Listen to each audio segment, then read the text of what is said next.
सकाळच्या घाई गडबडीमध्ये अगदी 5 मिनिटांमध्ये हा ब्रेकफास्ट तयार होतो. एकदम सॉफ्ट आणि स्पंजी डोसा विथ चटणी आणि टेस्टसुद्धा एकदम भारी लागते. याला फर्मेंटेशनची सुद्धा गरज नाही आहे.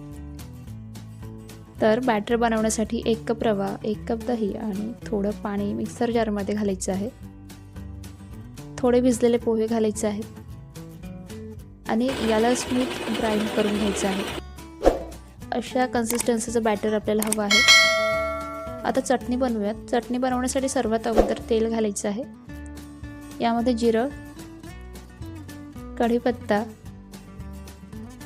आणि 1 चमचा चणा डाळ आणि 1 चमचा पांढरी उडीद डाळ घालायची आहे. नंतर यामध्ये कांदा घालायचा आहे. कांदा हलका सोनेरी रंग येईपर्यंत परतून घ्यायचा आहे.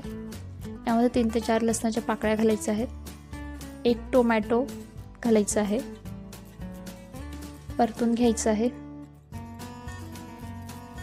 यामध्ये 3 ते 4 लाल मिरच्या घालायच्या आहेत. 1 चमचा बॅडगी मिरची पावडर कलरसाठी आणि पाव चमचा हळद घालायचे आहे. व्यवस्थित मिक्स झाल्यानंतर याला थोडं थंड होऊ द्यायचं आहे. नंतर हे मिक्सर जारमध्ये काढायचं आहे. यामध्ये थोडी कोथिंबीर,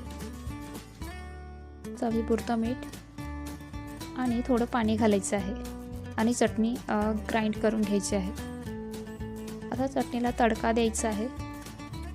चटणी रेडी आहे. आता डोश्याची तयारी करूया. बॅटरमध्ये थोडंसं बेकिंग सोडा आणि चवीपुरतं मीठ घालायचं आहे. पॅन गरम करून याला तेल लावून घ्यायचे. बॅटर टाकून अगदी हलक्या हाताने थोडंसं पसरवून घ्यायचं आहे. जास्त थिन नाही करायचं आहे. यामध्ये मस्त बबल्स बनतात.